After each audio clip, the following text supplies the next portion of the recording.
ମୁଁ ତ ଭାବୁଛି ନବୀନ ବାବୁକୁ ଯେଉଁମାନେ ପରାମର୍ଶ ଦେଉଛନ୍ତି ଠିକ୍ ପରାମର୍ଶ ଦେଉନାହାନ୍ତି। ବୟସାଧିକ୍ୟ ହେଲାଣି, ସେଇ କାରଣରୁ ସେ ବାଚାଳେମି କରିକିରି ଏସବୁ ଇସ୍ତଫା ମାଗୁଛନ୍ତି। ଯେଉଁ ସମୟରେ ଦାବି ନ କରିବା କଥା ସେ ସମୟରେ କରୁଛନ୍ତି।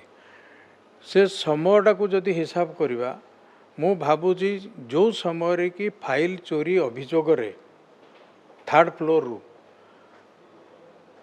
ନବୀନ ବାବୁ ନୁହେଁ ତ ପୂର୍ବତନ ଛାୟା ମୁଖ୍ୟମନ୍ତ୍ରୀ ପାଣ୍ଡିଆନଙ୍କ ନାଁ ଆସିଲା, ସେତେବେଳେ ବୋଧହୁଏ ନବୀନ ବାବୁ ତାକୁ ସହ୍ୟ କରିପାରିଲେ ନାହିଁ।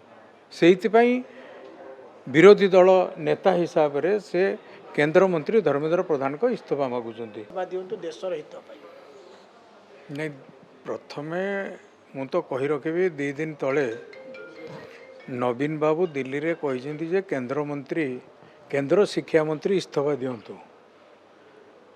ନବୀନ ଯଦି ଆମେ ହିସାବ କରିବା, ମେ 5ରେ ନିଟ୍ ପରୀକ୍ଷା ପତ୍ର ଲିକ୍ ହେଲା। ସେ କ୍ୱେଶ୍ଚିନ୍ ପେପର ଲିକ୍ ପରେ ଆଜିକୁ ଗୁଡ଼ିଏ ଦିନ ବିତି ଯାଇଛି।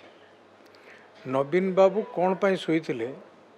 ଆଜି ପର୍ଯ୍ୟନ୍ତ ଇସ୍ତଫା ପତ୍ର ଏବେ ମାଗିଲେ, ଆଗରୁ ମାଗିବା ପାଇଁ ଅସୁବିଧା କେଉଁଠି ଥିଲା? ଇଏ ଗୋଟେ ବିଷୟ। ଦ୍ୱିତୀୟ କଥା, ଗଣତନ୍ତ୍ରରେ ଆନ୍ଦୋଳନ କରିବା, ଇସ୍ତଫା ମାଗିବା କିଛି ଅସୁବିଧା, ଏଇଟା ବଡ଼ କଥା ନୁହେଁ କି ନୂଆ କଥା ବି ନୁହେଁ। ବିରୋଧୀ ଦଳରେ ଆମେ ଥିଲାବେଳେ ବି କିଛି ଲୋକଙ୍କର ଇସ୍ତଫା ଆମେ ବି ମାଗୁଥିଲୁ। କିନ୍ତୁ ପ୍ରକୃତରେ ଇସ୍ତଫା କେଉଁଥିପାଇଁ ସେ ଦେବେ? ଗୋଟିଏ କାମ, ଯିଏ ସମସ୍ୟାକୁ ସାମ୍ନା କରେନି, ସମାଧାନ କରେନି, ସେ ଇସ୍ତଫା ଦେବାର ଆବଶ୍ୟକତା ଥାଏ, ମୁଁ ବି ସ୍ୱୀକାର କରୁଛି। କିନ୍ତୁ ଯେତେବେଳେ ନିଟ୍ ପରୀକ୍ଷା ପତ୍ର ଲିକ୍ ହେଲା, ତାପରେ କେନ୍ଦ୍ର ସରକାର ସିବିଆଇକୁ ତଦନ୍ତ ଭାର ଦେଲେ। ସିବିଆଇ ତାକୁ ତଦନ୍ତ କଲେ। ଯେଉଁମାନେ ଦୋଷୀ ତାଙ୍କ ପାଇଁ କାର୍ଯ୍ୟାନୁଷ୍ଠାନ ନେବା ପାଇଁ ବି ବ୍ୟବସ୍ଥା କରିସାରିଲେଣି। ସେ ପାର୍ଟରେ ସରକାର ନିଶ୍ଚିତ ଭାବେ ଆଗରେ ଅଛି। କେନ୍ଦ୍ର ସରକାର ରହିଲା କଥା, ପୂର୍ବତନ ମୁଖ୍ୟମନ୍ତ୍ରୀ ଦାବି କରୁଛନ୍ତି। ଯେଉଁ ସମୟରେ ଦାବି ନ କରିବା କଥା ସେ ସମୟରେ କରୁଛନ୍ତି। ସେ ସମୟଟାକୁ ଯଦି ହିସାବ କରିବା, ମୁଁ ଭାବୁଛି ଯେଉଁ ସମୟରେ କି ଫାଇଲ୍ ଚୋରି ଅଭିଯୋଗରେ ଥାର୍ଡ଼ ଫ୍ଲୋରରୁ ନବୀନ ବାବୁ ନୁହେଁ ତ ପୂର୍ବତନ ଛାୟା ମୁଖ୍ୟମନ୍ତ୍ରୀ ପାଣ୍ଡିଆନଙ୍କ ନାଁ ଆସିଲା, ସେତେବେଳେ ବୋଧହୁଏ ନବୀନ ବାବୁ ତାକୁ ସହ୍ୟ କରିପାରିଲେ ନାହିଁ। ସେଇଥିପାଇଁ ବିରୋଧୀ ଦଳ ନେତା ହିସାବରେ ସେ କେନ୍ଦ୍ରମନ୍ତ୍ରୀ ଧର୍ମେନ୍ଦ୍ର ପ୍ରଧାନଙ୍କ ଇସ୍ତଫା ମାଗୁଛନ୍ତି।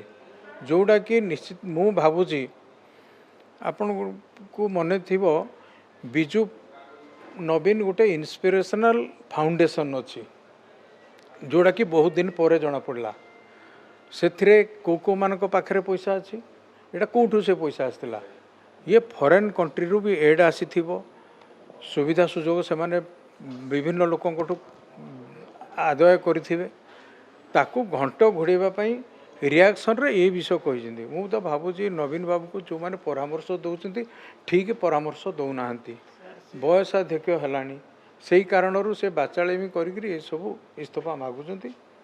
ଆଉ କ'ଣ କହିବାର ଅଛି? ବିଜେଡି କହୁଛି ଆପଣ ଆକ୍ରୋଶମୂଳକ ଭାବରେ ଏଇ କଥାକୁ ଯେହେତୁ ଉଠେଇଲେ, ପାଣ୍ଡିଆନଙ୍କୁ ଆପଣ ଆକ୍ରୋଶମୂଳକ ଭାବେ ନୋଟିସ୍ କଲେ। କ'ଣ ପାଇଁ ଆକ୍ରୋଶ? ଫାଇଲ୍ ଚୋରି ହେଇନି କି? ଫାଇଲ୍ ଚୋରି ଯଦି ନ ହେଇଛି ତାହେଲେ କୁହନ୍ତୁ, ସେମାନେ ଫାଇଲ୍ ଚୋରି ହେଇନି ଆକ୍ରୋଶମୂଳକ ଭାବରେ। ଫାଇଲ୍ ତ ଚୋରି ହେଇଛି। ଯେଉଁମାନେ ସନ୍ଦେହ ଘେରରେ ରହିବେ ତାଙ୍କ ଟିକି ତ ନୋଟିସ୍ ଯିବ ହିଁ ଯିବ। ସେ ନବୀନ ବାବୁକୁ ଟିକେ କାଳେ ଯିବ, ପାଣ୍ଡିଆନ କାଳେ ନବୀନ ବାବୁଙ୍କ ନାଁ କହିଦେବେ, ବୋଧେ ସେଇ ଭୟ ତାଙ୍କୁ ଘାରିଛି ଏବେ।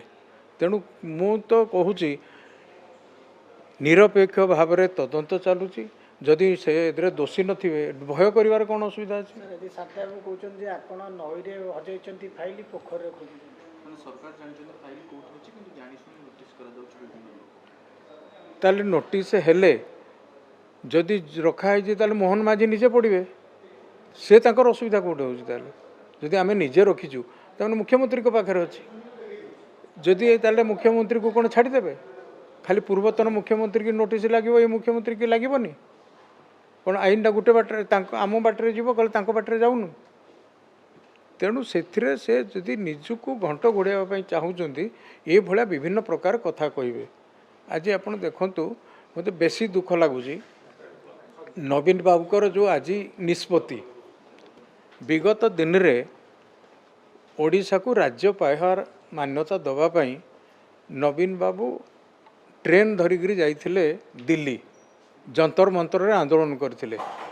आज नवीन बाबूर कौन अवस्था है जे कॉकरोच पार्टी भलिया जोड़ा कि पॉलिटिकल पार्टी नुहे ताकू समर्थन करने बाध्य होउछंती। ये कौन देखा नवीन बाबू कौन एड़े तलू खसी गले जे ये गोटे पार्टी को समर्थन करेंगे जदि आवश्यकता थिला निजे गोटे ट्रेन दी तीन टा धरिकी जाई पारि थांते। बीजेडी आइडेंटिटी आउ किछि दिन पर आम कथा हबा आपण मान तो सांबादिकता लाइन रे अछंती आउ 2-3 वर्ष आमर भी अच्छी कार्यकाल सरीनी निश्चित देखा हबा नेक्स्ट 5 वर्ष बेलू बीजेडी बोले इलेक्शन रे गोटे दल लड़िला भाया नथिबो मु आज कहूँ नथिबो से ये क्राइसिस ऑलरेडी आरंभ हो गलानी एवं तांको पैसाटा का हाथ को जीव से लड़े चली जदि गोटे राजनैतिक एटा आम भांगुनु भांगापी भितर अच्छा दलटा रहिले किए पैसाटा खोजब दलटा जदि पलैब किए आउ पैसा तांकर आस्पिरेशनल फाउंडेशन रे जो तक पैसा अच्छी एटा जाठी जावा कथा ऑटोमेटिक जीव से लोक ये सब कांड करूची से लोक भांगुची बीजेडी को से लोक ही भांगिबो आ से लोक को मु धन्यवाद दूची ताको कारण आम सरकार रे आराम रे अच्छु।